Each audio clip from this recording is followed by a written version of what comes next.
ಕೋರ್ಟ್ಗಳಲ್ಲಿ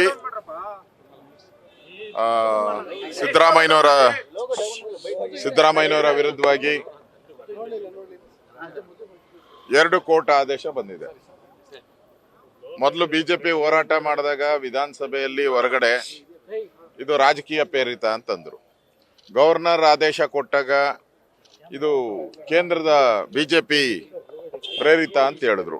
ಈಗ ಹೈಕೋರ್ಟ್ ಆದೇಶ ಮಾಡಿದೆ ಮತ್ತು ಜನಪ್ರತಿನಿಧಿ ನ್ಯಾಯಾಲಯನೂ ಆದೇಶ ಮಾಡಿದೆ. ಈಗ ಇದನ್ನ ಏನ್ ಹೇಳ್ತಾರೆ ಅವರು? ಇದು ರಾಜಕೀಯ ಪ್ರೇರಿತ ಆಗಿದ್ರೆ ಕೋರ್ಟ್ಗಳು ಯಾಕೆ ಆದೇಶ ಮಾಡ್ತಾರೆ? ಇದರಲ್ಲಿ ಸತ್ಯಾಂಶ ಇದೆ ಅಂತ ಸ್ಪಷ್ಟವಾಗಿ ಕೋರ್ಟ್ಗಳು ಹೇಳಿದ್ದಾರೆ. ಮತ್ತೆ ತನಿಖೆ ಮಾಡಬೇಕು ಅಂತ ಇದು ಬಿಟ್ಟು ಬೇರೆ ಯಾವ ಕೇಸನ್ನ ತನಿಖೆ ಮಾಡಬೇಕು ಅನ್ನೋದು ಹೇಳಿದ್ದಾರೆ. ಇಷ್ಟಾದರೂ ಕೂಡ ಕಾಂಗ್ರೆಸ್ ಅವರು ಇದು ರಾಜಕೀಯ ಪ್ರೇರಿತ ಅಂತ ಹೇಳ್ಕೊಂಡು ಒಂದು ರೀತಿ ಡೊಂಬರಾಟ ಆಡ್ತಾ ಇದ್ದಾರೆ. ಇದನ್ನ ಜನ ಅರ್ಥ ಮಾಡ್ಕೊಂಡಿದ್ದಾರೆ. ಸಿದ್ದರಾಮಯ್ಯನವರು ರಾಜೀನಾಮೆ ಕೊಟ್ಟು ಗೌರವಯುತವಾಗಿ ತನಿಖೆಗೆ ಸಹಕಾರ ಮಾಡಬೇಕು. ನಾವೇನು ಸರ್ಕಾರ ಬೀಳ್ಬೇಕು ಅಂತ ಹೇಳ್ತಾ ಇಲ್ಲ, ಇವರಿಲ್ಲ ಅಂದ್ರೆ ಇನ್ನೊಬ್ಬರಾಗ್ಬೋದು. ಆದರೆ ತನಿಖೆ ಅಂತೂ ಆಗಬೇಕು, ನ್ಯಾಯಯುತವಾದಂಥ ತನಿಖೆ ಆಗಬೇಕು, ಸರ್ಕಾರದ ಆಸ್ತಿ ಉಳಿಬೇಕು. ಇದು ಬಿಜೆಪಿಯ ಒಂದು ನಿಲುವು.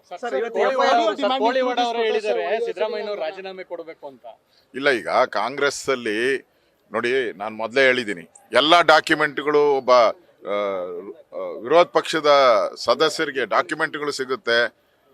ಮತ್ತೆ ಈಗಾಗಲೇ ಅವರು ಚೇರಿಂದ ಇಳಿದೇ ಇದ್ರು ಕೂಡ 7-8 ಜನ ನಾನು CM ಅಂತ ಹೇಳಿ ಡೆಲ್ಲಿ ಲೆವೆಲ್ ಎಲ್ಲ ಕಡೆನೂ ಓಡಾಡ್ತಾ ಇದ್ದಾರೆ.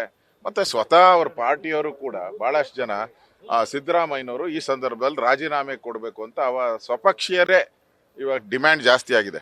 ಇನ್ನೊಂದು ಸ್ವಲ್ಪ ದಿನ ಹೋದ್ರೆ ಅವ್ರ ಪಾರ್ಟಿಯಲ್ಲೇ ದೊಡ್ಡ ದಂಗೆ ಎದ್ದೊಳ್ತತೆ ಸಿದ್ದರಾಮಯ್ಯನವರ ರಾಜೀನಾಮೆಗೆ. ಅದಕ್ಕೆ ಮುಂಚೆ ರಾಜೀನಾಮೆ ಕೊಡೋದು ಒಳ್ಳೇದು. 100% ಡೌಟೇ ಇಲ್ಲ. ಅವ್ರ ಪಾರ್ಟಿಯಲ್ಲೇ ದೊಡ್ಡ ದಂಗೆ ಹೇಳ್ತೈತೆ. ಈಗಾಗಲೇ ಉಪಮುಖ್ಯಮಂತ್ರಿಗಳು ಮುಖ್ಯಮಂತ್ರಿಗಳ ಮಧ್ಯೆ ಮೊದಲಿಂದನೂ ದೊಡ್ಡ ಕಂದಕ ಇದೆ.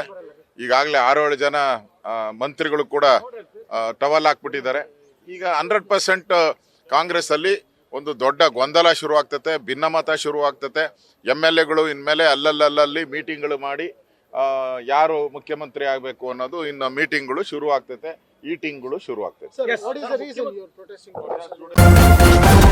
ನ್ಯೂಸ್ ಫಸ್ಟ್ ನಿರ್ಭೀತಿಯಿಂದ ನಿಮ್ಮ ಪರವಾಗಿ.